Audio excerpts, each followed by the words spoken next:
Pada pukul 06.13 WITA, wilayah Karangasem diguncang gempa bumi tektonik.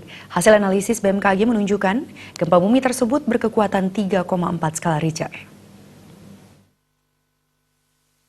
Epicenter gempa terletak pada koordinat -8,48 LS dan 115,69 BT, atau tepatnya berlokasi di laut pada jarak 23 km tenggara Karangasem pada kedalaman 13 km. Menurut Kepala Balai Besar BMKG Wilayah 3 Denpasar, Muhammad Taufik Gunawan, dalam rilisnya dengan memperhatikan lokasi epicenter dan kedalaman hypocenter, gempa bumi yang terjadi, gempa itu merupakan jenis gempa bumi dangkal akibat aktivitas sesar lokal aktif.